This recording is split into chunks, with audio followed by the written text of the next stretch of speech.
Okay, hey guys, welcome to lesson 35 and 36. You're gonna look at it and be like, no, I don't wanna do it. But don't worry, it's not as bad as it looks. I know that you don't believe me, but it's true. Okay, look at example 1. I put this number up here because this is like the magic number of the day, 360. We know that 360 means a circle, right? If you see a circle, there's 360 degrees inside that circle. Now you're gonna learn that also inside a quadrilateral, look at example 2. Inside a quadrilateral, so that shape inside the circle is always 360 as well. And looking at example 1, all of the exterior angles of a polygon are always going to be 360 as well. What are exterior angles, Ms. Jessica? This is an exterior angle. Everything on the outside, exterior. Interior is inside, exterior is outside. This, plus this, plus this, plus this, plus this, plus this is going to give you 360, okay? So the only one that's not an exterior angle in this example is y. So we just ignore y for right now. We're obviously going to be able to find y very, very easily because this is a straight line, which means whatever this is going to be 180 minus this to give you y, right? So right now we're going to focus on the exterior angles because it's all going to equal 360. So we're going to go 50 plus 40 is 90, plus 80 is 170, plus 65 is 235. Okay, so we're going to put 235 plus x plus 55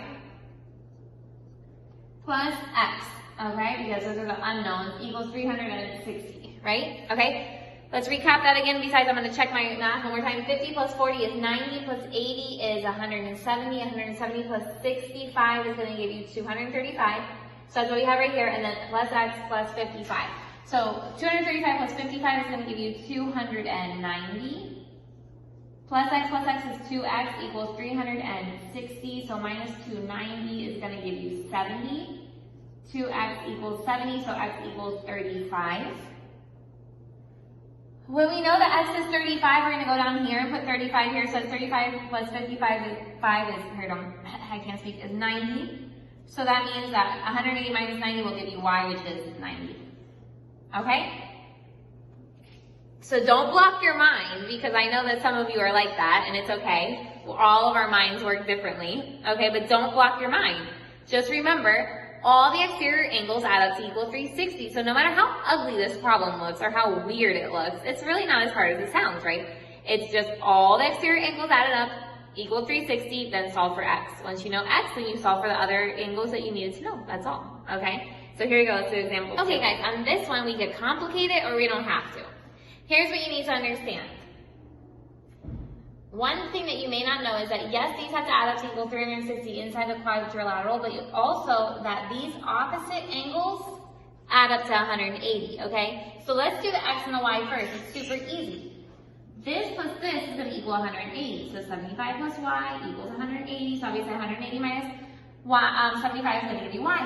So y is automatically 105, right? This plus this equals 180. So this is 80, then what is x?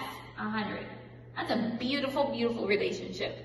Because you can find it another way, but it is complicated and weird, okay? Now look, this one is not as hard as it looks. Remember this. If you have an angle coming out of the center of a circle, then this angle inside is equal to this angle outside. But if you have an angle coming out of the other side of the circle, then this angle here times 2 equals this angle here, okay? Why is that important to know? Well, look, this 80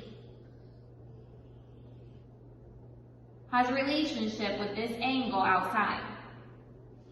80 times 2 is 160, so that means that this whole thing out here equals 160. Well, what is that whole thing out there? It's z plus 50, right? So z plus 50 equals 160. So what's z? 110, okay? Watch that again to process it if you need to, but watch. It's not as hard as it looks. Opposite angles are the easy ones inside. 75 plus y equals 180, so 105 is y. 80 plus x equals 180, so x is 100. Okay, outside, The angles inside have relationships with the angles outside. This angle 80, you have to see what it touches. It goes all the way to here, so it touches here, and it goes all the way to here, so it touches here. So this whole thing out here is 160. Well, we already know half of it because look right here. This half stops right here, where the X is, and then the other one goes right here, and that's the Z. So Z plus 50 equals 160, so Z is 110. Okay? You can check it easily, the inside. Okay, the outside you can't check as easily because, unless you believe me that this 80 times 2 is 160. Okay? The inside you just add all the things together. 75 plus 105 is 180, plus 80 plus 100 is 180, 180 plus 180 is 360, which is the right thing. Okay, here we go. Let's go over to examples 3, 4, 5, and... Okay, look at these. Example 3. It's not saying necessarily solve for them, it's saying simplify for them. I'm going to clarify that because example 5 cannot be simplified, and I'm going to show you why. Okay? But what you do on these is, the very first thing you have to understand is that the negatives in different places do different things, right? If you have a negative inside an exponent, that doesn't make your answer negative. Okay, a negative inside your exponent pushes this into the denominator. Okay, so now you have 4 to the 1/2. 4 to the 1/2, you guys, is going to be 2, and this is why. This 1/2, even though it doesn't say this in the book, and I don't understand why, but it doesn't, means this. That you have 4 to the 1, and take the square root of it. Because square root has an invisible 2 right here. Okay? So what's 4 to the 1? It's 4. What's the square root of 4? 2. So this whole thing is 2. So your answer is 1/2. Okay? It's okay if you're like, Miss Jessica, what in the world? Well, just do it in your calculator.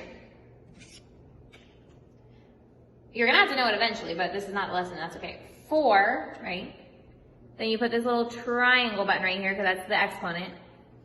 Parentheses 1 divided by 2 for your fraction, right? And you hit enter and it's 2. So that's 1/2. Okay? Okay. Next one. Negative in the exponent and a negative on the outside. So now you're going to put it into the fraction, into the denominator. But also keep that negative on the outside because your answer is going to be negative. Okay?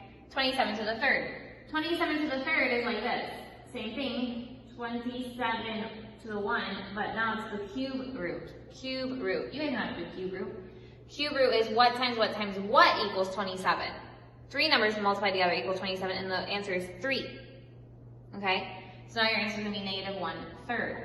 But like I said before, if you're like, what? I can't do that. That's okay. Do it in your calculator. 27, right? Parentheses 1 divided by, so put a little arrow going up, parentheses 1 divided by 3 for your 1/3. Answer is 3. So you do 1/3, but it's negative because it had a negative on the outside. Okay, look at example 5 is a little weird. Example 5 is a little strange. We have 16 to the 3/2. Okay, 16 to the 3/2. You can do it this way. Okay, that's going to be 16 to the 3rd. The square root of 16 to the 3rd. Okay, but if you do 16 to the 3rd on your calculator, and then you take the square root of that answer, what? You can do it.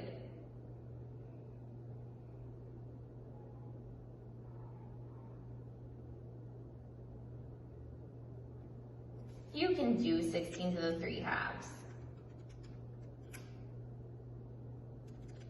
16 to the... Guys, you can do it, and you can do it in your calculator. You can either do it this way, 16 to the 3rd, and then take the square root, or you can do it in your calculator just like that. 16, arrow up, parentheses 3 divided by 2 is 64. So don't believe the book. Your answer is 64, okay? We're not going to believe the book there.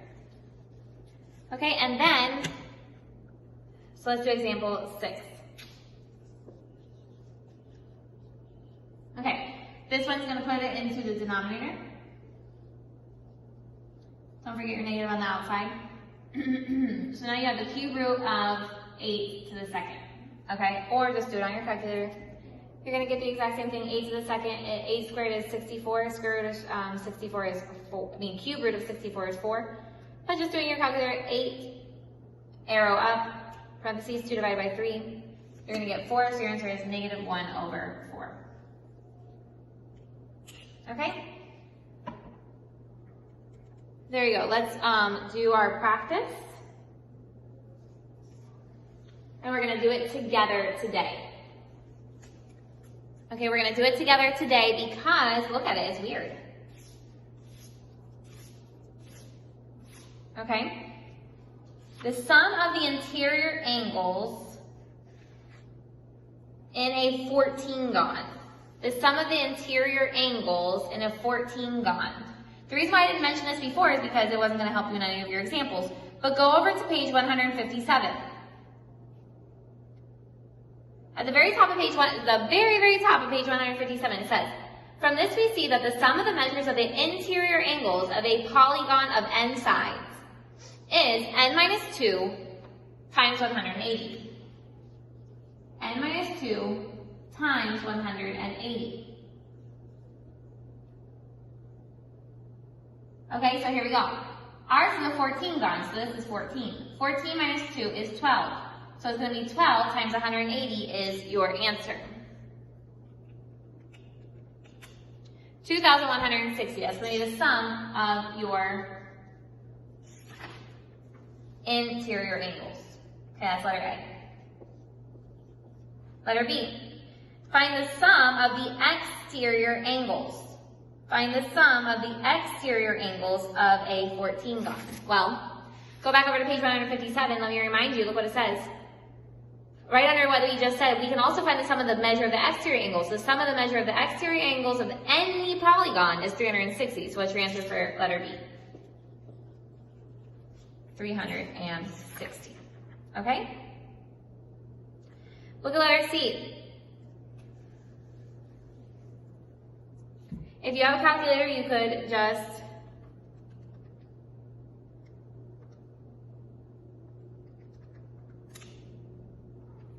put it in there, but we're going to do it this way. 1/2 means the square root, okay? 1/2 always means the square root, but if you don't believe me, it's 64 to the 1 plus 2 on the outside. So your answer is going to be 1 over what? 8. Okay, that's letter C. Letter D.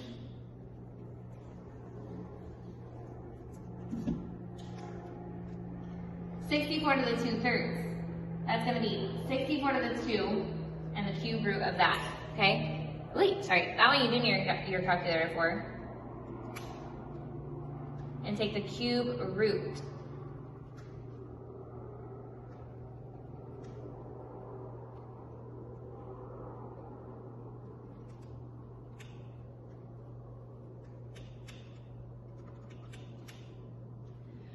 Okay. To take the cube root, you go like this. So there's this little shift button right here. So you go 3, okay, shift, that one, then 4,096 to 16. Or guys, or just put it in your calculator. 64, this thing, 16. There's your answer. Okay? 16. And then letter E, negative 25, negative 2/3. So it goes down into the denominator, which is going to be negative, to the 2/3, which is going to be 125 to the 2, square root of that. I'm just going to go 125 to the 2/3. So your answer is 1 over negative 25. Okay? It's not that your lesson is long, you guys, but 8 through 11 is a little strange. And 18 and 19 is a lot to kind of process, you know? So I'm going to cancel that we do lesson 36 today, okay? Just do lesson 35, and we'll catch back up with lesson 36 in next packet. Have a great day.